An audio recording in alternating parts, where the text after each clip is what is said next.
बहुजन हिताय बहुजन सुखाय लोकानुकंपाय हिताय आदि कल्याणम मध्य कल्याणम अंती कल्याणम ही बुद्ध धम्माची व्याख्या गौतम बुद्धांनी आपल्याला 2500 वर्षापूर्वी सांगितली.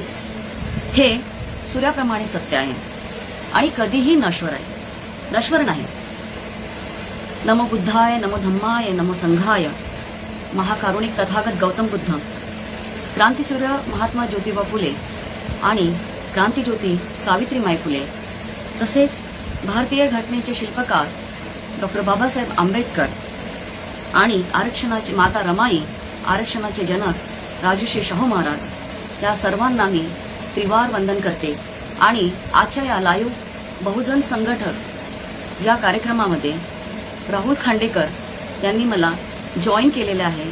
यामध्ये उपस्थित असणाऱ्या सर्व माझ्या उपासक आणि उपासिकांना मैत्रीपूर्ण जय भीम. आज 2585 ही त्रिविध वेसाक पौर्णिमास आपणास खूप खूप मंगलकामना. आजच्या या आजचा जो हा लाईव्ह कार्यक्रम आहे याबद्दल काल 2 दिवसापूर्वी मला सांगण्यात आलं की पहिल्यांदाच मी या बहुजन संघटनमध्ये बोलते आहे. त्या दिवशी सरांशी काल कॉलमध्ये म्हणजे फोनवर सगळं चर्चा झाली की मॅडम तुम्हाला असं असं बोलायचं आहे. ठीक आहे. मी रंजना सुरजुसे फ्रॉम नागपूर आणि मी धम्मदीक्षित आहे. तर आजच्या या इतक्या मंगल दिनी मला आज इथे एक बोलण्याची संधी मिळाली. मला इथे आज ही जी संधी उपलब्ध करून दिली बहुजन संघटक या संस्थेने, त्याबद्दल मी अतिशय त्यांचे खूप खूप धन्यवाद मानते. ऍक्च्युली असं मी लाईव्ह फेसबुकवर कधी आले नाही. टीचिंग प्रोफेशनमध्ये आहे पण असं काही कधी केलेलं नाही. पण काही चुका होतील तर मला असं वाटतं मी सर्व माझ्यापेक्षा मोठे आहात, मी लहान आहे, तुम्ही मला माफ कराल. तर मी माझं काही चुकलं तर मी आधीच तुमची माफी मागते. कारण की मला इतकं डिजिटल म्हणजे अजूनपर्यंत एनिवे आता आहे झाली हॅबिट, पण इतकं आपल्याला इतकं अजूनही कळत नाही. कारण की आपलं शिक्षण हे दुसऱ्या म्हणजे आधी खूप झालेलं आहे. तर सरांनी म्हटलं की या मंगल प्रसंगी तुम्ही आपले स्वानुभव सांगा. तर स्वानुभव म्हणजे आता माझं आयुष्याची कलाटणी धम्माकडे कशी वळली आणि मी बौद्ध धम्म का स्वीकारला याबद्दल सरांनी मला म्हटलं की तुम्ही सांगा. तर थोडं बालपणापासून तर आतापर्यंतचा हा प्रवास मला थोडा तुमच्यासमोर मांडावा लागेल. मी भोई समाजामध्ये जन्मले. माझे बाबा पोलीस डिपार्टमेंटला होते. आम्ही 4 भावंड, 2 बहिणी 2 भाऊ. मी सेकंड नंबर. आमचा समाज असा आहे की हा अजूनही प्रगल्भण आहे आणि शिक्षणाची गोडी तर अजूनही त्यांच्यामध्ये निर्माण झालेली नाही. तर अशा कुटुंबात माझा जन्म झाला. वर्धेचं हे मूळ गाव माझ्या आईबाबांचं. आणि जन्म झाल्यानंतर म्हणजे ज्या काही आता गोष्टी असतात शिक्षणाचं, सर्वात मेन गोष्ट असते आपली शैक्षणिक शिक्षणाची बाब. शिक्षणाची बाब. तर काही म्हणजे माझं जे बालपण आहे ते खरं म्हणजे आजीकडे गेलं. आजी होती मला. आई आता मुलं आम्ही 2-3 असल्यामुळे आई व्यवस्थित सांभाळ करू शकत नव्हती. त्यामुळे मला शिक्षणाची फार आवड होती, गोडी होती. मी शाळेसाठी रडायची. तर अगदी माझा असा कानाला हात नव्हता पुरत तरीही मला शाळेत खूप जायला आवडायचं. तर म्हणून आईने मला आजीकडे शिकायला टाकलं. आजीकडे मी 3 ते 4 वर्ग शिकली. प्रायमरी स्कूल एज्युकेशन केलं. त्यानंतर माझ्या वडिलाचं ट्रान्सफर वर्धेला झालं. तर वर्धेला राहायला आले. तर मग वर्धेला म्हणजे मला शाळेत घातलं. तर ऍक्च्युली माझा भाऊ थोडा जो एक मोठा आहे तो माझ्यापेक्षा 4 वर्षांनी मोठा होता. परंतु त्याचं थोडं मेंटल म्हणजे थोडासा मेंटली वीक होता तो. बाकी सगळ्या गोष्टी इज अपडेट, परंतु डिसेबल पण म्हणता येणार नाही त्याला. परंतु शिक्षणात त्याचा इतका आवड नव्हती त्याला शिक्षणाची. तर त्याच्यानंतर हळूहळू मी शिकत गेले. आणि आमच्याकडे असं एक वातावरण होतं की म्हणजे 80-90चा जो काळ आहे तर त्या काळामध्ये मुलींच्या शिक्षणासाठी इतकं प्रोत्साहित नव्हतं केलं जात. शिकल्या तर शिकल्या, नाहीतर इट्स ओके. मी 10वी झाली. 10वीत मला फर्स्ट क्लास मिळालं. नंतर बाबा म्हणजे आई वडील म्हणाले की आर्ट कॉमर्सची, पण मला सायन्सची आवड होती. मग मी सायन्स केलं. 11वी 12वी सायन्स केलं. 11वी 12वी सायन्स केल्यानंतर म्हणजे माझा एका कराड इथे इंजिनिअरिंग कॉलेजला नंबर लागला. मला इंजिनियर बनायचं होतं. परंतु आईबाबांनी मुलीला का इतकं लांब पाठवावं, कसं पाठवावं हा विषय केला आणि त्याच्यामुळे मला इथेच मी 4 इयर डिग्री कोर्स नागपूर युनिव्हर्सिटीमधून LAD आणि SRP कॉलेजमधनं केला. त्यानंतर म्हणजे 90ला 10th 92ला 12th अँड 96ला डिग्री कंप्लीट केली. परंतु आमच्याकडे जे वातावरण होतं, आता कसं आपण कदाचित आई कमी शिकली असल्यामुळे 7th होतं तिचं, त्याच्यामुळे त्या काळामध्ये मुलींना इतकं प्राधान्य दिलं जात नव्हतं. मुलांकडे जास्त प्राधान्य असायचं, म्हणजे त्यांच्याकडे जास्त लक्ष असायचं, म्हणजे त्याच्यात तो शिकला पाहिजे असं होतं. आणि माझा जो समाज होता तो भोई समाज, त्या भोई समाजामध्ये खूपच म्हणजे कमी लोक शिकायचे. तर मी आमच्या कुटुंबातून पहिली मुलगी होती की जी 10th झाली, 12th झाली, त्यानंतर मी म्हणजे इंजिनिअरिंग केले. त्यानंतर मी लॉला ऍडमिशन केलं. म्हणजे मला खूप अजून शिकायचं होतं. खरं तर मला MPSC वगैरे करायचं होतं. परंतु आईबाबांनी म्हटलं की नाही, तुला अजून एवढा शिकलेला मुलगा आपल्या समाजात मिळणार नाही, तर त्याच्यामुळे लग्न ठोकून दिलं. मी त्याच्यासाठी पण विरोध केला. परंतु कधी कधी काही गोष्टी चालत नसतात आईवडिलांसमोर, आणि तितकी हिंमतही नव्हती आणि खूप साधं एकदम व्यक्तिमत्व होतं. ते म्हणजे असं खूप शांत, असं म्हणजे खूप प्रतिकार करणार नाही. आणि वडील खूप स्ट्रिक्ट असल्यामुळे त्यांच्यासमोर आम्ही बोलू शकत नव्हतो. एकदम साधं. त्यानंतर असं झालं की आता हा प्रवास, मॅरेज झालं 96-98ला वगैरे माझा मॅरेज झाला. परंतु माझ्या सर्कल्समध्ये जे होते हे बिफोर द मॅरेज, मॅक्झिमम्स लोक बुद्धिस्ट होते. मी माझं डिग्री झाल्यानंतर प्रज्ञा प्रबोधिनी लायब्ररीमध्ये अभ्यासाला जायचे. अभ्यासाला गेल्यानंतर तिथे प्रथम जाणीव झाली बाबासाहेबांची, तथागत गौतम बुद्ध. आणि जेव्हा MPSCचा अभ्यास करताना जे बहुजन नायक मला त्यात दिसले, अभ्यासक्रमामध्ये असतात, सावित्रीबाई फुले यांनी काय काय कार्य केलेलं आहे याची ओळख झाली. म्हणजे ही किती आमच्या समाजातील मुलींसाठी ही किती दूरची पल्ला होता. कारण की बुद्धिस्ट लोक हे ऑलरेडी कल्चर्ड होते. म्हणजे त्या लोकांना या सगळ्या गोष्टी, त्या लोकांनी अतिशय म्हणजे बाबासाहेबांनी दीक्षित केल्यामुळे ते लोक म्हणजे त्या गोष्टीमध्ये वळले होते. पण आमचा समाज अजिबातच नाही. तर मित्रमंडळीमध्ये ऐकायचे, बोलायचे, कार्यक्रम बघायचे, हे सारखं माझं निरीक्षण चालू असायचं. मला नेहमी वाटायचं की हे लोक कुठल्याच गोष्टी करत नाही, देव मानत नाही, उपवास करत नाही, आणि तरी पण यांच्यामध्ये किती प्रगल्भता. परंतु तत्व काय आहे हे अजून माहिती पडत नव्हतं की व्हॉट इज द बुद्धिझम. कुणी असा कधी एक्सप्लेन केला नाही, सांगितला नाही. परंतु ती एक म्हणजे उत्सुकता, माझी भारी उत्सुकता राहायची त्याच्यामध्ये. आणि ऍक्च्युली मला कधीच असा खूप देवान कर्मकांडामध्ये माझा खूप विश्वास मी कधी केले नाही. म्हणजे करायचे, पण ते कसं एक जे मनापासून असतं, आपण खूप श्रद्धेने करतो, असं कधी वाटलं नाही. त्यानंतर आई वडिलांनी तुला जे करायचं आहे ते तुझ्या घरी कर, तुझं लग्न ठोकणे, म्हणजे एक अशी मानसिकता होती त्या काळामध्ये की जर मुलगी चांगली शिकली तर तिला चांगला पती मिळतो, म्हणजे चांगला गव्हर्नमेंट फील्डचा, म्हणजे गव्हर्नमेंट जॉब असणारा, तिचं जर चांगलं हायर एज्युकेशन होतं तिला चांगला वेल क्वालिफाईड मुलगा मिळेल, अशा पद्धतीने होतं. म्हणजे त्या काळामध्ये मुलींनी शिक्षण घेणं याचा उद्देश असा असायचा की तिला चांगला नवरा मिळेल, क्वालिफाईड नवरा मिळेल, गव्हर्नमेंट पोस्टवाला नवरा मिळेल, ही एक संकल्पना होती. म्हणजे आम्ही रेल्वे पोलीस हेडक्वार्टरमध्ये राहायचो, त्याच्यामध्ये बरेचसे कुटुंब होते. तर मी त्या सगळ्या कुटुंबामध्ये बघायचे की म्हणजे शिक्षण फक्त हजबंड, म्हणजे तिला चांगला नवरा मिळाला पाहिजे, चांगलं घर मिळालं पाहिजे, याच्या पुरताच तिचा तो उद्देश असायचा, त्या उद्देश होता. अँड सेम थिंग इज माझ्या कुटुंबामध्ये पण असं घडलं. तर आफ्टर माय मॅरेज मग ऍक्च्युली मी लायब्ररीमध्ये जाताना तिथे अनेक लोकांची म्हणजे जे युपीएससीला प्रिपेअर करायचे, तिथे त्या स्टुडंट्सचे विचार म्हणजे असे काही कार्यक्रम लागायचे, आमचं डिस्कशन्स व्हायचं आणि त्या डिस्कशन मधून बाबासाहेब म्हणजे त्यांचं कार्य हे मला थोडं जाणवू लागलं.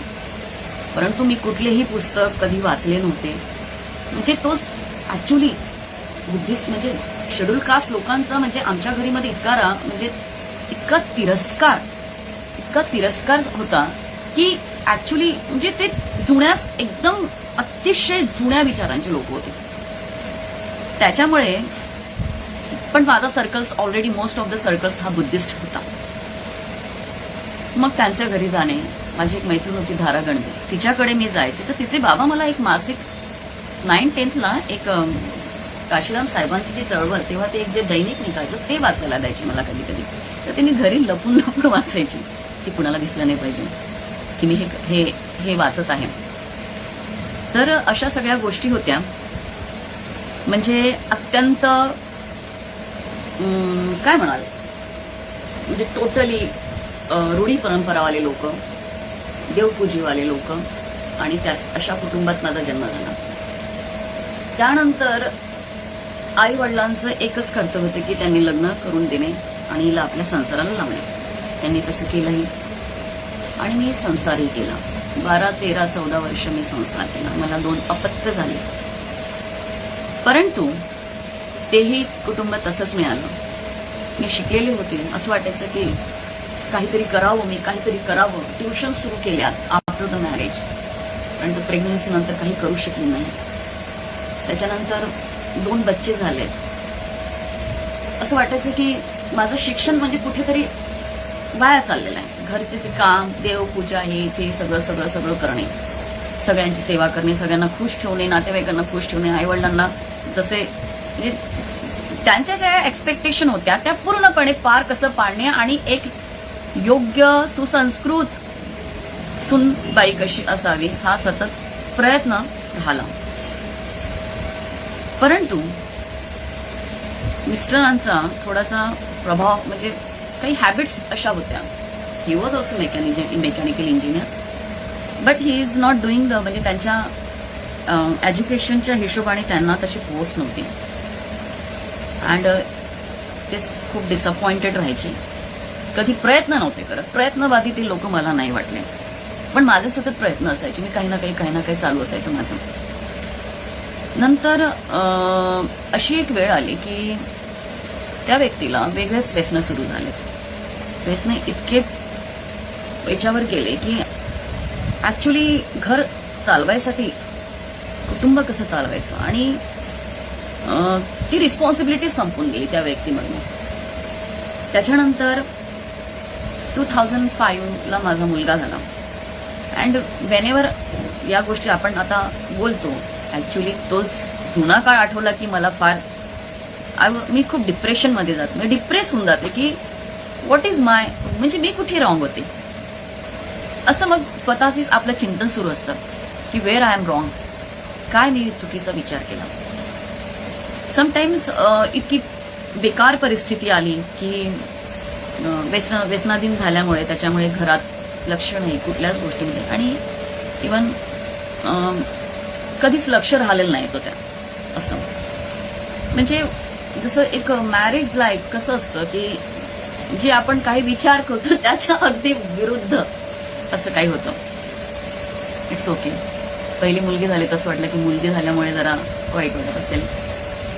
इव्हन वाटत होतं पहिल्या मुलगी झाल्यानंतर ते जे एक्सपिरियन्स आले मला, इट्स व्हेरी हॉरिबल.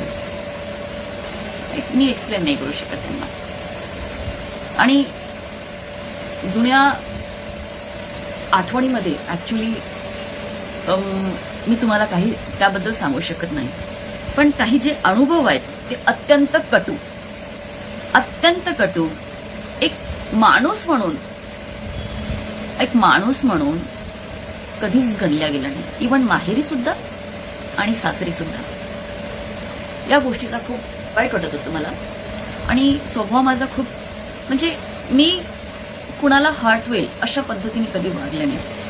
सगळी जशी जशी परिस्थिती आली त्या प्रत्येक परिस्थितीला तोंड देत गेले. देन परिस्थिती इतकी गंभीर आली की त्याही पिरियडमध्ये मुलगा प्रेग्नन्सी असताना मी परत एमपीएससीचा अभ्यास सुरू केला. त्यातल्या त्यात मी प्रिलिम्स एसटीआयची क्लिअर केली, मेन राज्यसेवेची प्रिलिम्स क्लिअर केली, इव्हन एवढ्या प्रेग्नन्सीमध्ये. आणि ऍक्च्युली जो पिंड राहिला ना, मग तो पिंड जस्ट खाना बनवणे, सगळ्यांना परोसणे, सगळ्यांच्या ड्युटी कंप्लीट करणे अँड नंतर आपला अभ्यास करणे. अभ्यास अभ्यास अभ्यास. त्या एका वर्षाच्या कालावधीमध्ये मी आफ्टर म्हणजे 96ला माझं पुस्तक सुटलं, 97-98ला माझं पुस्तक सुटलं. त्यानंतर 98च्या नंतर मी इतक्या वर्षानंतर 2006-07ला जवळपास नियर अबाउट 8 परीक्षा क्लिअर केल्या. सामाजिक विभाग, समाज कल्याण विभाग, त्याच्यानंतर फॉरेस्ट डिपार्टमेंटच्या, पॉल्युशन, महाराष्ट्र पॉल्युशन डिपार्टमेंटच्या. बट ऍक्च्युली सर्वात पण माझं कुठे सिलेक्शन झालं नाही. राज्यसेवा एसटीआयचा जो स्कोअर गेला तिथेही मेनला स्कोअर गेला अँड राज्यसेवेचा स्कोअर गेला due to my delivery. But after my delivery, after the 14 days, माझ्या डिलिव्हरीच्या 14 दिवसानंतर मी राज्यसेवेचे मुख्य परीक्षेचे पेपर्स दिले. म्हणजे 3-3 तास बसणे, एका दिवशी 2 पेपर. आधी पॅटर्न्स त्याचा डिफरंट होता आणि रायटिंग करत होते, रायटिंगमध्ये पेपर्स होते. 2 दिवस ते. बट मला यश नाही मिळालं. माझा 28 मार्कांनी स्कोअर केला. खूप हताश झाले, खूप हताश झाले की म्हणजे आपलं काही नशीबच इतकं खराब असावं, इतकं पण खराब, इतकी आपली परीक्षा. त्यानंतर ऍक्च्युली मग मी प्रायव्हेट जॉब्सकडे वळले. म्हटलं चला, घरची परिस्थिती फार खराब झालेली आहे, मुलगा आता थोडासा 1-1.5 वर्षात झाला, 1.5 वर्षानंतर आता काहीतरी करावं. त्यानंतर लेक्चरशिप केली मी. लेक्चरशिप 2-3 वर्ष, 3 वर्ष मी लेक्चरशिप केली पॉलिटेक्निक कॉलेजला. म्हणजे आयुष्यामध्ये I had seen 4,000 in my hand. First salary is my 4,000, जी की मी 2007ला आपल्या हातामध्ये पाहिले. म्हणजे ती पैसे आपल्या हाताचे, आपल्या मेहनतीचे 4,000 रुपये. तो इतका आनंद मला झाला होता ना की खूप आनंद, की मी माझ्या आयुष्यामध्ये सर्वात प्रथम 4,000 रुपये बघितलेत सॅलरीचे आणि माझे. तर जेव्हा मी लेक्चरशिप करत होते त्यामध्ये माझी एक फ्रेंड होती, नम्रता डोंगरे, अँड मी तिला बघायचे. She is the Buddhist and तिचं जे कल्चर्स पाहायचं. जस्ट मॅरिड झालं होतं तिचं, but she didn't wear anything. म्हणजे असं जोडवे हे ते काही घालत नव्हती ती. मला फार आश्चर्य वाटायचं यार, तर हे किती वेगळं आहे ना, किती सिम्पल आहे, एकदम साधं सरळ, कुठलीही पूजा नाही, कुठलंही काही नाही, कुठलाही म्हणजे सणवार नाही, किती साधं. आणि म्हणजे ऍक्च्युली हिंदू संस्कृतीमध्ये ज्या स्त्रियांवर जे सण असतात, एक म्हणजे ऍक्च्युली माझे वयाचे 35 इयर्स मी हिंदू संस्कृतीमध्ये घातलेले आहेत. आणि ती प्रत्येक महिन्याला जी सणवारी असते आणि त्या सणवारीच्या मध्ये त्या स्त्रीचं किती वेळ जातो आणि किती त्या सणाबद्दल ती विचार करते, हॉरिबल. म्हणजे सतत ती अशी असते की आता हा सण आहे, मग हे करायचंय, मग ते करायची, ही अशी पूजा करायची, ह्याचे ठेवायचंय, हे आणायचंय, ते आणायचंय. म्हणजे ऍक्च्युली त्याची 15 दिवसापासून तयारी. म्हणजे अँड आपल्या भारतामध्ये प्रत्येक महिन्यात काही ना काही ते सण असतात, 15 वडी भयानक. सासूबाई असल्यामुळे ते सगळं करावं लागत होतं. बट करायची मी, इंटरेस्टली पण करायची, येस. परंतु तेव्हा जेव्हा मी बघायचे ते उपवास निघायचे, मला फास्ट व्हायचा, मंगळवार असायचा आणि बाकीच्या ते चतुर्थी वगैरे असायच्या. नंतर असे काही उपवास असायचे. म्हणजे खूप वैकल्य करायची. साईबाबाची खूप अत्यंत भक्त, महाकाली, दुर्गा माता अत्यंत सेव. म्हणजे खूप हे झालं. कारण की ऍक्च्युली काय होतं की म्हणजे मी खूप मानसिकरित्या खूप खचले होते. म्हणजे आई वडिलांकडे पण एक जो प्रेमाचा ओलावा असतो किंवा आपल्या मुलीबद्दल जी एक आपुलकी असायला पाहिजे, ती कधी मला अशी माझ्या आई वडिलांकडून कधी जाणली नाही मला. आणि नंतरही तसंच मिळालं की येस, आय एम डुईंग वेल, मी चांगलं करत आहे, तर दॅट्स वाय खूप छान करताय, स्वयंपाक छान झाला, असं झालं तसं झालं, सगळं व्यवस्थित मेंटेन करते, बस याच्यामुळे. परंतु एक जे आपुलकी असते, मनातून जे एक आपुलकी असते ती कधीच कुठे जाणवेल नाही. जर मी काही वाईट केलं, म्हणजे मी जर काम नसतं केलं बरोबर, एखादी काम पूजा नसती बरोबर झाली, माझ्यातनं स्वयंपाक बिघडला असतं, तर yes sure, I am sure, damn sure की किती म्हणजे हिला काहीच येत नाही, म्हणजे हिची किती विटंबना ही नक्कीच झाली असती. परंतु भारतीय स्त्रिया ह्या स्वतःला सतत म्हणजे साबित करत असतात असं मला वाटतं की तिच्यामध्ये नसलेली कॅपॅसिटी सुद्धा ती डेव्हलप करते. कशासाठी? फॅमिलीसाठी, समाजासाठी. ही एक गोष्ट आहे इंडियन लेडीमध्ये. ती स्वतःचा विचार नंतर करते, सर्वात शेवटी करते, पण प्रथम आपल्या कुटुंबाचा विचार करते. प्रत्येक स्त्री करते. परंतु काय झालं की नंतर, आणि हे असं सगळं सुरू होतं, and then but when I doing the job, म्हणजे मी जेव्हा जॉब करायला लागले तर आय फील की मला असं वाटलं की नाही, मी घरातली एक व्यक्ती आहे, मलाही मन आहे, माझ्याही काही इच्छा आहेत, असं मला वाटायला लागलं. अँड वेन आय सी की जब लोकांना बघत होती की अरे यांच्या जे बुद्धिस्ट लोक आहेत ते कुठलंच काही करत नाही, कर्मकांड करत नाही, काहीच करत नाही, बट दे आर बहुत सक्सेसफुल पर्सन्स आहे. सभी लोक, किती सुख शांती समृद्धी त्यांच्या फॅमिलीमध्ये आहे, किती अंडरस्टँडिंग आहे, किती छान बॉन्डिंग आहे, अनेक ठिकाणी कपल्समध्ये बॉन्डिंग आहे. मॅरेज बघितले, किती सिम्प्लिसिटीनी मॅरेज आहे, एक आनंदित सोहळा आहे, प्रेमपूर्वक. देन ह्या सगळ्या अशा गोष्टी घडत होत्या, परंतु असा कुठलाच विचार नव्हता. देन वेन म्हणजे मी जेव्हा माझं अर्निंग सुरू झालं ऍट दॅट टाइम, जी परिस्थिती अशी आली होती, कसं वाटत होतं की 1000 रुपयाचा तरी कुठे जॉब मिळावा. But I got. Then after the 10 years, म्हणजे 96 में मेरा डिग्री कंप्लीट हुआ. आफ्टर द 2007 मध्ये म्हणजे मी लेक्चरशिप करायला लागले. मी 10 वर्षांनी पुस्तकांना हात लावल्या, तेही टेक्निकल. बट म्हणजे माझा परफॉर्मन्स चांगला असल्यामुळे माझा लगेच पेमेंट, मला एक एक्स्ट्रा लेक्चर देऊन पेमेंट वाढवला. तर तेव्हा असं वाटतं की मी त्या सरांना म्हटलं होतं की सर मेरे को जमेगा क्या. सरने एक बोला था वाक्य, गोजे सर थे वो, ही टोल्ड मी, म्हणाले ते की मॅडम जब जागू तब सवेरा, मी कर पाऊंगी. आणि माझा पूर्ण आत्मविश्वास पूर्ण अगदीच एकदम लेंबाचिवा होऊन गेला होता, पक्की घरातली स्त्री. त्यानंतर हळूहळू अभ्यास करून, लेक्चर्स प्रिपेअर करून, घरची सगळी कामं प्रिपेअर करून, सगळं करून लेक्चरशिप केली.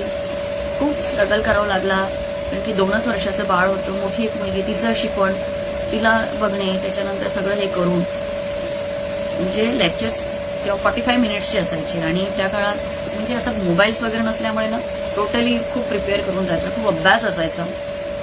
आणि ते सगळं अभ्यास पूर्ण करून करणे इट्स व्हेरी डिफिकल्ट. अँड घरातली सगळी रिस्पॉन्सिबिलिटी हँडल करून करणे, आणि तिथला कुठून सपोर्ट्स नाही, हजबंडचा नाही, सासूचा नाही, तू कर. कधी प्रेमाचं बोलणंही नाही, ऍक्सेप्टन्स पण नाही, असं सुरू होतं. It's okay. बट त्याच्यानंतर आम्हाला ॲडॉक बेसिसवरच्या लोकांना काढून टाकलं. झेडपीला माझं एक सिलेक्शन झालं होतं, तिथे पहिल्या लिस्टमध्ये माझं नाव होतं. इंटरव्ह्यू झाला वित्त लेखा अधिकारी कार्यालयामध्ये, आणि चांगलं पोस्ट होतं. परंतु तिथे सेकंड लिस्ट लागले, त्यांनी कुठेतरी भ्रष्टाचार झाला आणि माझं नाव गागण्यात आलं. मला खूप फ्रस्ट्रेशन आलं. मग मी नागपूरला आले.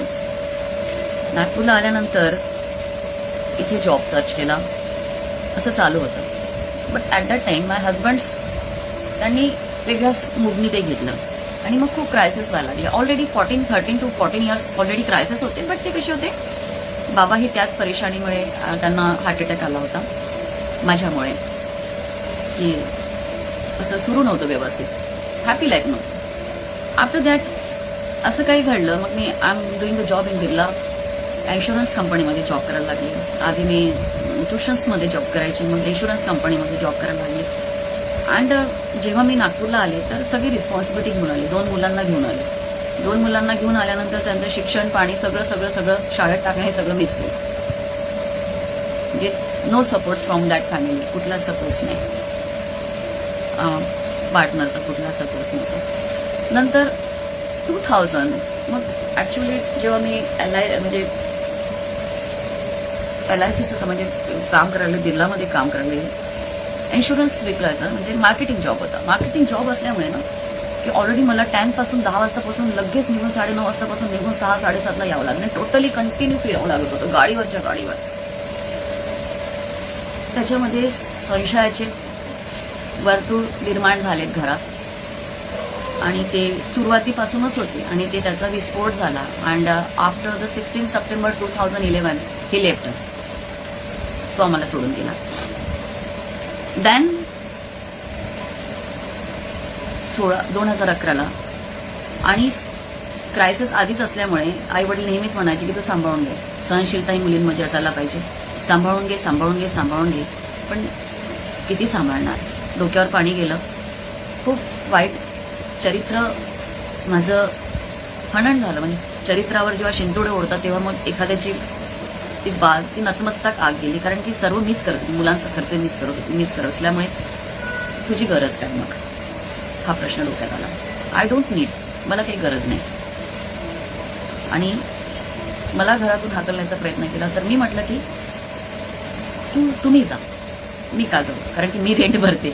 रेंट मी देते. आणि निघून गेले.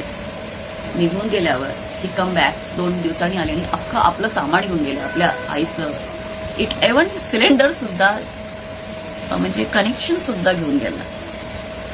2 दिवस उपाश. म्हणजे मुलं काय खातील हा सुद्धा प्रश्न नाही. ऍट दॅट टाइम माझी मोठी मुलगी 7th आणि माझा मुलगा 1st स्टँडर्डला होता. अत्यंत भयानक परिस्थिती. अत्यंत भयानक अनुभव. एकटी. आईंकडला सपोर्ट नाही. तुझं तू बघून घे. तुझ्यामुळे सगळं घडलेलं आहे. तू कशाला नोकरी करते. तो करतो ना. तुला काय करायची गरज आहे. असे खूप आक्षेप यायला लागले. माझं खूप मन उडून गेलं. आई वडिलांकडनंही मन उडून गेलं. सगळ्यांकडनं मन उडून गेलं. आणि 1 महिना मी एकटी राहिली. रूममध्ये किरायाचाच रूम होतो. आणि असं वाटलं की दोन्ही मुलांना एकटे जगले. 2 दिवस हॉटेलचं चाललं मुलांना.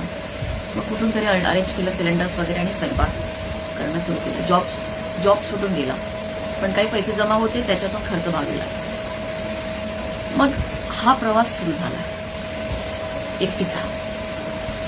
वाटलं होतं की 2 मुलांना मारून स्वतःला फिनिश करावं असं खूप विचार आला. पण ते त्यांचे चेहरे दिसले रात्रीचे की वाटायचं की नाही.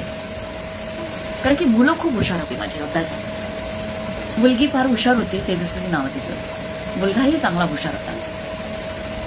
परंतु बाहेरच्यांनी खूप तमाशे केले. त्याला प्रिफरन्स दिला आणि मला ड्रॉप केला. स्वतःच्या जन्मदात्या आई वडिलांनी त्याच्यावर विश्वास बसला. पण मला माझ्या याच्यावर विश्वास त्यांचा बसला नाही. मग आईला सरळ सांगितलं की तुझ्या आईकडे नाही कुणाचकडे नाही. एकटी राहील. मग आता मी माझं बघून घेईन. आईकडे तुझ्याकडे पण येणार नाही. असा मग हा एकटीचा प्रवास सुरू झाला. खूप विचार. अत्यंत भयानक अनुभव. एक तर जॉब सर्चिंग हे सुरू होतं. नंतर हळूहळू इथे 1 महिना सप्टेंबर ऑक्टोबर महिन्यात म्हणजे आपल्या 14 ऑक्टोबरला धम्मचक्र प्रवर्तन दिन होता. असंच मैत्रीण म्हटलं चल म्हणे रंजना आपण जाऊन. 2 मुलं उचलले दीक्षाभूमीवर गेले आणि तिथे हा धम्मदीक्षेचा कार्यक्रम सुरू होता. मी माहित नाही मला काही वाटलं नाही. म्हटलं काय सुरू आहे धम्मदीक्षेचा कार्यक्रम. मी गेले 2 मुलांसकट आपली धम्मदीक्षा घेऊन घेतली. कुठलाच विचार नाही काही नाही. फक्त तिथे गेले. मला खूप शांत वाटलं. माझं मन तिथे मला एक वेगळीच ऊर्जा निर्माण वाटली माझ्या शरीरामध्ये. खूप वीक होऊन गेले. ते खाणं नाही काही नाही. मेंटली स्ट्रेस आणि ते सगळ्याच गोष्टी. कशातच मन लागत नाही. काय करावं. तिथे मी दीक्षा झाली. धम्मदीक्षित झालो 3घही जण आम्ही. आणि नंतरचा प्रवास बदलत गेला. सगळे कार्य मग चालू झाले. मग इथे पण मला नागपूरला लेक्चरशिप डिसेंबर महिन्यात मला लगेच जॉब मिळाला. इथे माझी लेक्चरशिप सुरू झाली ज्युनियर कॉलेजला. मग जो सपाटा सुरू झाला. मग एक दिवस येत होते तर एक बीएसपीचं ऑफिस आहे रामेश्वरी रोडला. तिथे मी एका सरांना म्हटले की सर आता मी धम्मदीक्षित झालेला आहे तर माझ्या मुलांचं सर्टिफिकेटचं काय. I am belong to nomadic tribe ना. तर कसं होईल. म्हणे तुम्ही अल्पसंख्याक म्हणून घेऊ शकता. आणि ही लेफ्ट असतो सोडून गेल्यामुळे त्याचे कुठलेच डॉक्युमेंट आपल्याकडे नव्हते. मुलांचं शिक्षणाचं कसं होईल? पैसा नाही, घर नाही, कुणाची साथ नाही, तर कसं करायचं? त्या सरांशी राम घोडेस्वार सर होते. त्यांनी मला खूप चांगलं मार्गदर्शन दिलं. मॅडम म्हणे, मी म्हटलं धम्मदीक्षित आहे, मी आता नुकतेच झालेलं आहे. तर त्यांनी मग म्हणे, मॅडम तुम्ही विहार येत आहे. आमच्या काशीनगरला, शताब्दी चौकाजवळ काशीनगर आहे, तिथे तथागत बुद्ध विहार आहे. तथागत बुद्ध विहारामध्ये मी एव्हरी संडेला जायला लागले आणि मग हा अभ्यास सुरू झाला. लोक मिळत गेली, लेक्चर्स अटेंड करत गेले, मग पुस्तकं वाचत गेली. बुद्ध आणि धम्म वाचतला, मग बाबासाहेबांची पुस्तकं वाचली, सगळी वाचून काढली. आणि कामच नाही राहायचं, नोकरी का नाही, घरी बसले. त्याच्यानंतर काम काय, वाचन, अवांतर वाचन केलं, सगळी पुस्तकं वाचून काढली. महात्मा ज्योतिबा. मग हळूहळू मला बोलायला लावायला लागले लोक, प्रबोधनाचं काम द्यायला लागले. आणि हळूहळू हा प्रवास आता 2011 पासून सुरू झाला. आणि माझ्यामध्ये इतकी एनर्जी आली, कारण की प्रत्येक गोष्टीला मला सोल्युशन मिळालं बुद्ध आणि धम्मामध्ये. अशी काही ती वाक्य असायची की ती वाक्य मी स्वतः लिहून ठेवायची आणि नेहमी वाचत राहायची. म्हणजे माझ्याकडे अजूनही ती वाक्य लिहून आहेत की माझ्या प्रवासातली, की जेव्हा जेव्हा मला खूप डिप्रेशन यायचं, खूप आता काय करावं असं खूप वाटायचं, ॲट दॅट टाइम मी खूप वाचायची की म्हणजे काय असेल. जसं आता म्हणजे बुद्ध आणि धम्मामध्ये पण खूप साऱ्या अशा गोष्टी तथागतांनी सांगितल्या की कुणी नातेवाईक नसेल तर चालेल, पण पुस्तक हा तुमचा मित्र असावा. पुस्तकातून तुम्हाला सगळं काही मिळेल. हा ना माझ्या डोक्यात खूप नेहमी विचार असायचा. कुठली लग्न नाही, सगळ्या नातेवाईकांनी बॉयकॉट केलं, सगळ्यांनी खूप टीका टिप्पणी केली. आई वडिलांनीच नाही मानलं तर लोक तर मग आरामात काय म्हणतात, कोणी येऊन जाऊन बोलू शकतं असं होऊन जातं ना. परंतु प्रत्येक गोष्टीला मी कुणाशीच भांडत बसले नाही. मैंने ऐसा सोचा की हे माझ्या लायकीचे नाही आहेत, हे माझ्या विचारसरणीची नाही आहे. मी जो विचार पत्करलेला आहे तो मला तारेल. अत्तदीप भव, मला स्वतःचाच मार्ग स्वतः निवडायचा आहे आणि त्या मार्गावर चालायचं आहे. कारण की आपल्या भारतामध्ये ती पुरुष प्रधान संस्कृती आहे आणि ती शेवटी पुरुषांसोबत जसं पारंपरिक जी भारतीय स्त्री आहे तिचा कणखरपणा, तिचं सामर्थ्य कुठेतरी संपवण्यात येतं. नॉट संपतं, ते संपवण्यात येतं ती पुरुष प्रधान संस्कृतीमुळे. मग सतत म्हणजे एक मला सेंटेन्स खूप आवडायचं की अखेर केवळ अन्न वस्त्रासाठी पुरुषांच्या वासनेच्या अंकित होण्याशिवाय गत्यंतर नसल्याची येणारी अगतिकता ही स्त्रीमध्ये काय येते. सतत वाटायचं की आपण का ती आपल्याला स्वतःला इतकी फुटकळ समजते. नशीब फुटकळ आहे माझं. आणि तिचं फक्त चारित्र्यच हेच असते का? म्हणजे पुरुषाला चारित्र्य नसतं, स्त्रीलाच चारित्र्य असतं, पुरुषांचं काही चारित्र्य नसतं. तो कुठेही काहीही करेल, किती व्यसनाधीन राहील, काहीही बोलेल आपल्या पत्नीला, त्याचा काही तो करेल तर ते त्याचा पुरुषीपणा. आणि स्त्रीने एकदा जरी एखाद्या त्याला डिवचलं, त्याला बोलले तर म्हणजे तिचं चरित्र हणन. हा असेल कोणी म्हणून जास्त बोलते, अशा पद्धतीची टिप्पणी यायला लागली. म्हणजे अशी टिप्पणी दिसते आपल्याला खूप हुशार आहे, स्वतःला खूप ग्रेट समजते. म्हणजे अशा पद्धतीने हा भारतीय स्त्रियांचा अभ्यास केला जातो आणि स्पेशली हिंदू असणाऱ्या स्त्रियांचा. धम्मामध्ये जेव्हा मला कळलं की इथे तर तथागतांनी त्या काळामध्ये भिक्खू संघ निर्माण केला, भिक्खुनी संघिनीचा. म्हणजे किती इक्वालिटी. आणि मला जी इक्वालिटी दिसली, कोणत्याही स्त्रीला काही नको, तिला खूप धन नको, खूप ऐश आराम नको. तिला काय हवं असतं, तिचा स्वतःचा मान आणि तिच्यासोबत म्हणजे तिचा कसा रिस्पेक्ट केला जाईल आणि तिला किती समानतेच्या पातळीवर वागवल्या जाईल हे तिला हवं असतं. तिला कोणत्याच गोष्टीची लालसा नसते. परंतु हिंदू कल्चर्समध्ये you are not getting anything. जेव्हा मनुस्मृती वाचली तर अक्षरशः माय गॉड किती घाणेरडी, किती म्हणजे मी तर हतबल होऊन गेले. खूप पुस्तकं वाचलेत. काय प्रथा, किती स्त्रियांची विटंबना, देवाशी लग्न, त्याच्यानंतर तिचा उपभोग किती घाणेरडी, म्हणजे ती एक जस्ट म्हणजे अतिशय लांछन या गोष्टी मला याच्यामध्ये हिंदू कल्चर्समध्ये हिंदू धर्मात दिसला. फक्त नवरात्र आलं, इव्हन मी स्वतः सुद्धा नवरात्र करायची, 9 दिवस बिना चपलीनी राहायची, मला कधीच देव पावली नाही. 9 दिवस तिचा अभ्यास म्हणजे खूप पूजापाठ करतात. आणि नंतर काय ह्या सगळ्या गोष्टींनी मला खूप त्रासून गेली होती.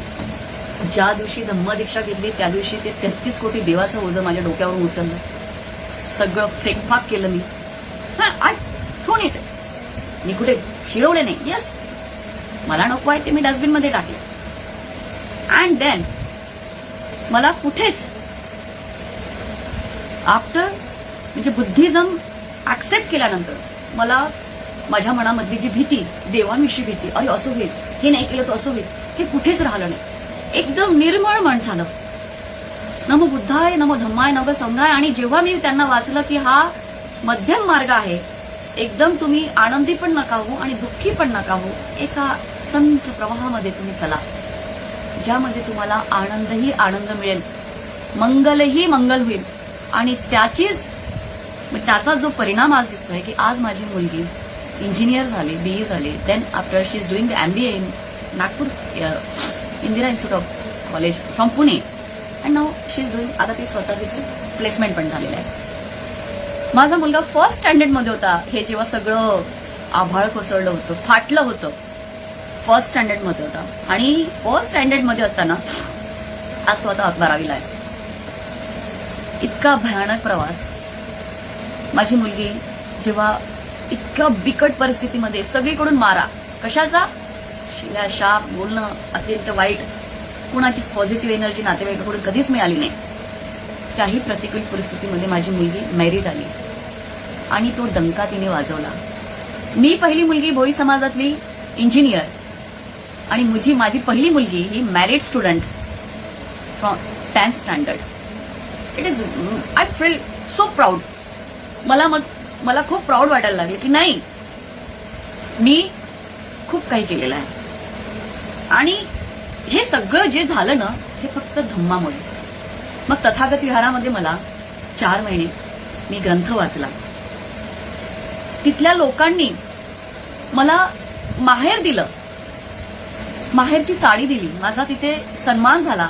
आणि असेच सन्मान होत माझं अनेक ठिकाणी सतत प्रबोधन देऊन मला इतकं गौरवान्वित केलं.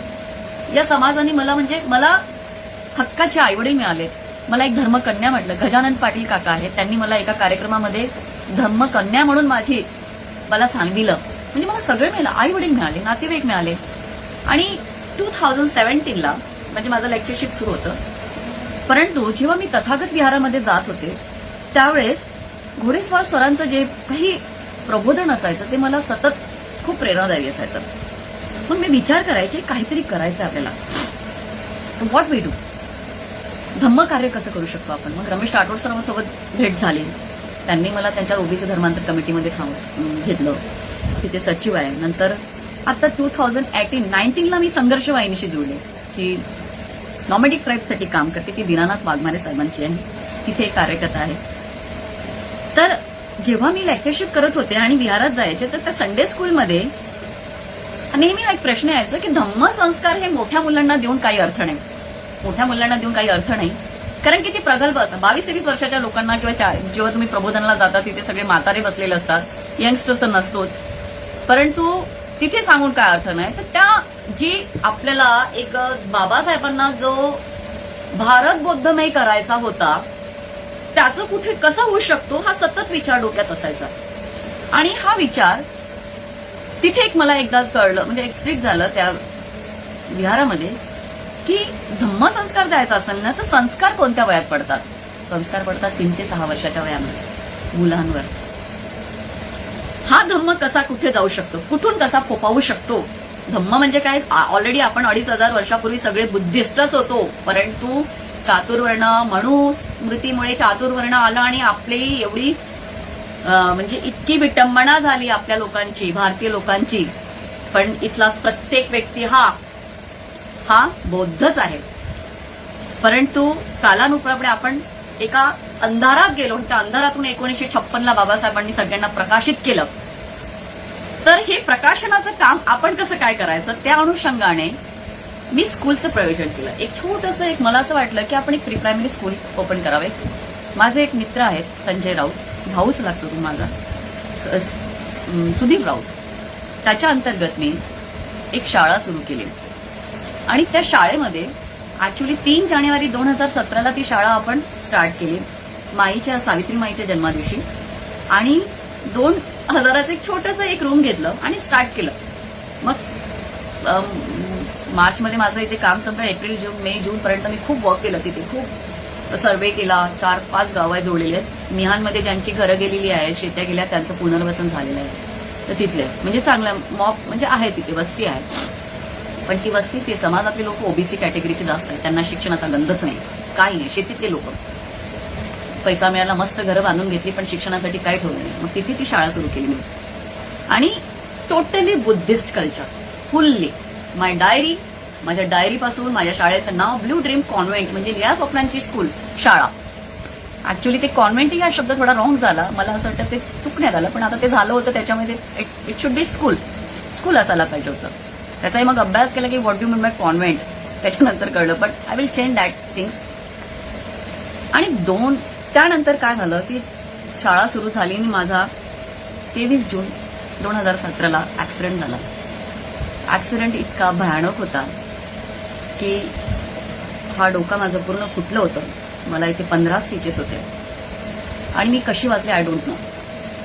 खूप रक्तबंबाळ, पाय पूर्ण तुटून टोंगळ्यापासून मला दुसऱ्या गाडीने ठोकलं होतं. परंतु त्या प्रसंगातून 2च मिनिटात ती एखादी गाडी थांबली, दुसरी दुपारच्या वेळेस मुलगी सोबत होती आणि त्यांनी मला आणून हॉस्पिटलमध्ये टाकलं. त्याच्यानंतर म्हणजे शारीरिक मानसिक वेदना तर होता, शरीर एकदम तळपळ, म्हणजे मी घोड्यासारखी धावत होती, परंतु शारीरिक व्यंगही यायला लागलं. मग ऍक्सिडेंटमुळे शारीरिक व्यंग आला. ऍटलिस्ट 8-9 महिने मी अत्यंत वेदनेने खूप होऊन गेले, हालावून गेले. जेव्हा मला ते तथागत विहारामधले जेवढे काही लोक आले, म्हणजे तिथे यायचे, नातेवाईक इतकं कुणी आलं नाही, कुणी पैसा लावला नाही, परंतु ते जेव्हा आले ना, त्यांनी मला बघून त्यांच्या डोळ्यात अश्रू आले. आणि तो जो एक मायेचा हात, ते म्हणजे ते बौद्ध लोकांची जी माया, म्हणजे मला इतकी हरवून गेली ना. आणि प्रत्येकाने इतकी हेल्प केली, कुणी काय काय आणून नाही दिलं असेल. आणि सगळ्या गोष्टी पार पडल्यात. मी 8-9 महिन्यांनी व्यवस्थित चालायला लागले. मग आधी वॉकर, देन स्टिक, आणि देन मग सुटले. मग शाळेला लागले. शाळेमध्ये टोटली बुद्धिस्ट कल्चर, आपलं प्रेयर्स पासून सगळ्या गोष्टी. आणि त्यानंतर मी जेव्हा कार्यक्रम घ्यायला लागले, सगळेच कल्चर्स प्रोग्राम्स आपले घ्यायचे.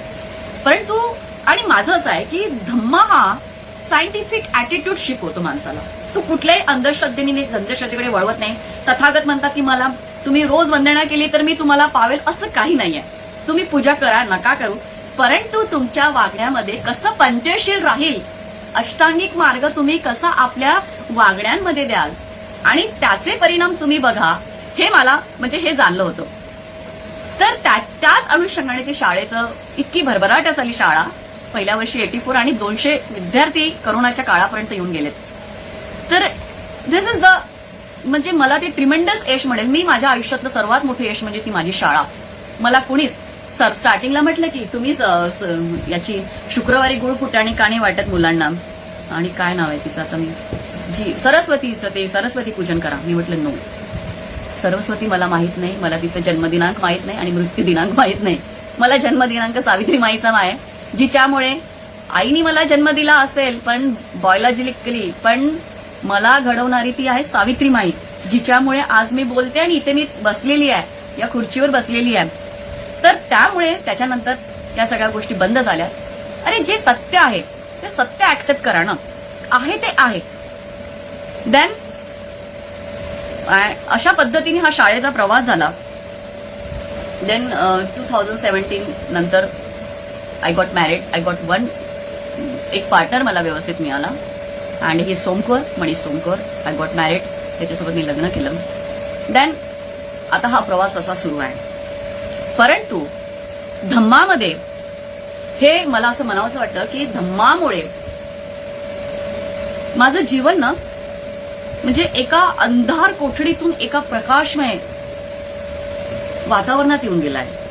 आणि आजही म्हणजे कसं समाजाचं कसं असतं की स्त्रीनी हे आपलं दुबळे पण शो करत राहावं. आणि मी कधीही माझं दुःख असं केलं, त्यांनी तसं केलं, मग असं झालं, माझं तसं झालं, मी हे झालं ते झालं, मी कधी सांगत बसले नाही. I don't like. माझ्या दुःखाचं मी भांडवल करत बसले नाही की मला कुणाची सांत्वना मिळेल आणि सांत्वना मिळाल्यानंतर म्हणजे माझ्या मनाला बरं वाटेल. नो. जे काही आहे ना ते आपल्या डोक्यात ठेवायचं, डोक्यात मनात ठेवायचं. आणि जेव्हाही कुठेतरी आपण जे नैराश्य येतं त्या नैराश्यावर कशी मात करायची ते फक्त पुस्तक वाचून. बुद्ध आणि धम्म वाचा, तुम्हाला प्रत्येक गोष्टीचं सोल्युशन त्यामध्ये मिळतं. प्रत्येक गोष्टीचं सोल्युशन त्यामध्ये मिळतं. म्हणून मला असं वाटतं की जो धम्म स्वीकारेल, कारण की या सगळ्या रूढी, आज जी परिस्थिती भारतामध्ये आलेली आहे ना, जी अराजकता आलेली आहे, ती सर्व हिंदू धर्म त्याला, मला असं वाटतं, मला असं, मी प्रत्यक्ष सांगते आज, मला आता लोक मला आक्षेप घेतील या गोष्टीमुळे की आमची भारतीय संस्कृती आहे. पण भारतीय संस्कृती आपली कोणती होती आधी, तर त्याविषयी आता मी काही जाणार नाही. परंतु मला दुसऱ्यांवर टीकाही करायची नाही. परंतु धम्म काय सांगतो मला, धम्म काय शिकवतो मला, धम्माची शिकवण ही माणसाला कशी एका मरणावस्थेत असलेल्या व्यक्तीला जिवंत करून एका उच्च पदावर नेऊन बसविते, हे मला वाटतं. ती फक्त धम्माची शिकवण. माझ्यामध्ये मी कुणाशी चार नव्हती बोलू शकत हो, अजिबात नाही. पण ती ऊर्जा, तो माझा स्वाभिमान, तो माझा आत्मविश्वास हा कशामुळे आला, कशामुळे आला? फक्त धम्मामुळे. मला स्वतःची ओळख पटली की नाही, मी पण एक मानव प्राणी आहे, मलाही जगण्याचा आनंद घ्यायचा अधिकार आहे.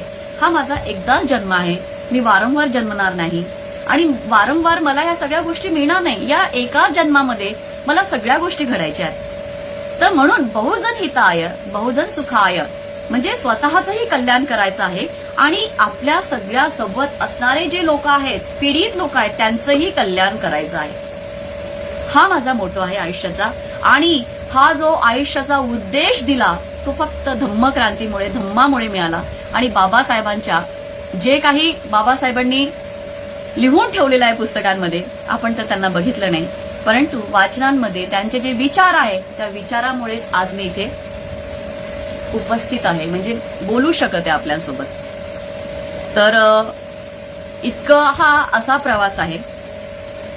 तर धम्माबद्दल सांगणे म्हणजे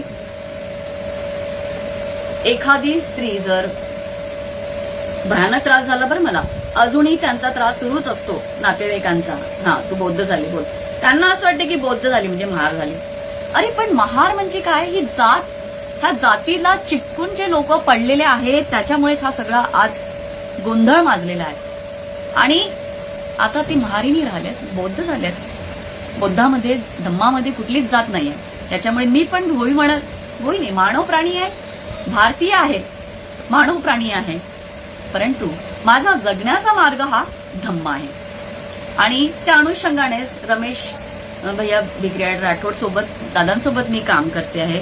आमचे प्रोग्राम्स असतात ओबीसी धर्मांतर कमिटीमध्ये की ज्या ज्या लोकांना, ओबीसी लोकांना धम्म स्वीकारायचा असेल त्याच्यामध्ये कुठलीही बळजबरी नाहीये. तुम्ही पहिले बघा, तुम्ही वाचन करा, तुम्ही वागा, तुम्ही बघा, अभ्यास करा, त्याच्यानंतर तुम्ही धम्मात या. आणि या धम्मात आल्यावर तुमचं कल्याणच होतं, कारण की तिथे लिहिलेलंच आहे अंत कल्याणम मध्य कल्याणम. सुरुवातीलाही कल्याण आहे त्याचं, मध्यांमध्ये पण कल्याण आहे, अंत कल्याण आहे, म्हणजे कल्याण. आज तथागत हे विश्वगुरु झालेले आहेत, म्हणजे विश्वांमध्ये, दुसऱ्या देशांमध्ये ते विश्वगुरु झालेले आहेत. ते आपल्या भारतातले आहेत. जो इतका म्हणजे दुःखाचं कारण काय आहे हे शोधून त्यांनीच काढलेलं आहे की दुःखाचं कारण, त्याचे काय मार्ग आहेत, दुःख कसं कमी करू शकतो. ते हे नाही म्हणत की कुठला नवस करा, ही पूजा करा, ती पूजा करा, नो. आणि त्या स्वतः कसं त्याचं निराकरण स्वतः कसं करू शकतं, स्वतः कसं निराकरण करू शकतो, स्वतः, नॉट एनीवन, स्वतःच्या काय म्हणजे दुःखाचं कसं निराकरण करू शकते याचेही अष्टांगिक मार्ग दिलेले आहेत. म्हणजे सगळ्या 10 पारमिता दिल्या, म्हणजे सगळ्या गोष्टीचं तुम्हाला इथे सोल्युशन्स मिळालं आहे. तर ही याची एवढी मोठी व्याप्ती आहे आणि त्याच्यामुळेच हा धम्म आज जगामध्ये पसरलेला आहे. आज वैशाख पौर्णिमा म्हणजे आज किती मोठा उत्सव आहे जगामध्ये आणि आपणही तो उत्सव आज साजरा करतो आहे आणि याचा अतिशय आनंद होत आहे. माझं मन असं भरून येत आहे आणि मी म्हणजे असा हा प्रवास माझा कसा राहिला, कारण की दुःखाचं भांडवल करत बसले नाही, परंतु आता मात्र लोकांना थोडी खरी कळायला लागली की नाही रंजना काय होती, काय आहे, कशी म्हणजे ती काय आहे. आता लोकांचं थोडं ऍक्सेप्टन्स यायला लागलेलं आहे आणि लोक आता थोडं म्हणजे कोणाला सांगितलं नाही विचारतात. कसं आहे, सत्य हे कधी लपत नाही. सत्य हे सूर्यासारखं चमकतं, त्याच्यामुळे आपल्याला भ्यायची गरज नाही, भीती नाही. फॅक्ट असतं, सत्य हे सत्य असतं. त्याच्यामुळे मला कुठलाच कुठे कधी कमीपणा वाटला नाही. Yes, I got married. आता केलं कारण की मला आनंद मिळाला. मला जगणं आहे, माझा हक्क आहे माझ्या जीवनावर, माझ्या जीवनावर हक्क आहे. मला कसं राहायचं आहे, माझं अभिव्यक्ती स्वातंत्र्य काय आहे आणि असंही अभिव्यक्ती स्वातंत्र्य की याच्यामध्ये कुणाचं काही वाईट नाही होत आहे, कुणाचंच वाईट नाही होत आहे, सगळं आनंदी आनंद होतं. तर त्याच्यामुळे हक्क आहे. तर ह्या सगळ्या गोष्टी धम्मामुळे घडल्यात. आयुष्याची जी एक रात्र झाली होती, कदाचित एखादी जर माझ्या जागी असती तर एक सरळ स्पेशल आरामात एक निर्णय घेतला असता, तिने मृत्यूला जवळ केलं असतं. परंतु मी मृत्यूला जवळ केलं नाही. मी भांडले, लढले, समाजाशी नाही लढले, माझ्या स्वतःच्या लढाईसाठीच मी लढले आणि आज 2 मुलांना घेऊन एक यशस्वी जीवन जगत आहे, ज्याच्यामध्ये एक आता शिक्षणाची धुराही मी सांभाळलेली आहे आणि मुलांमध्ये एक लहानपणापासून त्याचा कसा सायंटिफिक ॲटिट्यूड त्याच्यामध्ये मानव कल्याणाचे कसे विचार निर्माण होतील याच्यासाठी माझा एक प्रयत्न आहे. तर I think 9 o'clock is going on, 9 वाजत आलेला आहे. तर असा हा माझा प्रवास आहे. आज इथे इतका लाईव्ह, फेसबुक लाईव्ह हा पहिलाच असा प्रवास मांडलेला आहे. लोक ऍक्च्युली धम्माबद्दल काही लोकांच्या ज्या गैरसमज आहेत त्यांनी, मला असं वाटतं की विनम्र विनंती आहे की जे कोणी मला बघत असते त्यांनी, कारण की त्यामध्ये म्हणजे कुणालाही कमी लेखणारा नाहीये, स्वतः अभ्यास करावा त्यांनी आणि अभ्यास करून मला असं वाटतं की असा व्यक्ती ज्याने भारताचं संविधान निर्माण केलंय, आज आपल्या भारतीय संविधानाच्या खाली आपला देश चालतो आहे, त्या व्यक्तीने पुनर्जन्म धम्माचा केलेला आहे, ते सगळं शोधून काढलेलं आहे. तर आपण काय त्याच्यामध्ये, आपण तर काहीच इतकुसं पण काम त्यांच्या एवढं करू शकत नाही. तर इतक्या महान लोकांनी आपल्यासाठी एवढं सगळं केलेलं आहे. तर मला असं वाटतं की आज जे मला बघत आहे, ऐकत आहे, त्यांनी त्याचा अभ्यास करावा आणि आपलं चलो धम्म की ओर, बाबासाहेबांचं जे स्वप्न होतं की मी भारत बौद्धमय करेन, भारत बौद्धमय झाला ना तर अशा सगळ्या गोष्टींची प्रॉब्लेम्स सॉल्व्ह होतील. कारण की तिथे समानता आहे. समानता म्हणजे आर्थिक समानता आहे, राजकीय समानता आहे, त्याच्यानंतर सामाजिक समानता आहे आणि बांधिलकी आहे आणि प्रज्ञाशील करुणामय सगळे लोक आहेत. म्हणजे जर जो धम्मदीक्षित असेल ना तर तो करुणामय असेलच. त्याचं हृदय दुसऱ्यांचं दुःख पाहून तो कुठेतरी दुःखी होईल, कुठेतरी त्याच्यामध्ये करुणा निर्माण होईल. कारण की प्रज्ञाशील करुणा, प्रज्ञा सगळ्यांमध्ये आहे, शील पण असतं, पण करुणा असणं फार आवश्यक आहे. दुसऱ्यांप्रती प्रेम असणं आवश्यक आहे. त्याने माझ्याशी असं वागला मग मी असं त्याच्याशी वागावं, का बोलावं असं नाही, वागू दे, परंतु वाय शुड आय, मी का असं करावं, मी करुणामय, मी बुद्धिस्ट आहे, मी धम्मदीक्षित आहे. तर त्याच्यामुळे प्रज्ञाशील करुणा, अत्तदीप भव आणि बहुजन हिताय न बहुजन सुखाय, बहुजन हिताय आणि बहुजन सुखाय हा मंत्र हा परत परत मी हा म्हणताय की या जर 3 गोष्टींना आपण फॉलो केल्या तर भारतीय लोक जर बौद्ध धम्माची कास जर त्यांनी पकडली तर नक्कीच आपण या जीवनात यशस्वी होऊ. तर या सगळ्या गोष्टी आहेत.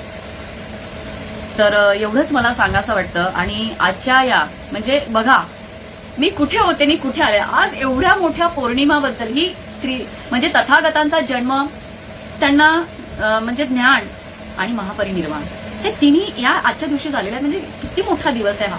आणि त्या दिवशी मी तुमच्याशी बोलते आहे म्हणजे I feel so great. I feel so, मला खूप आनंद होत आहे, अतिशय आनंद होत आहे.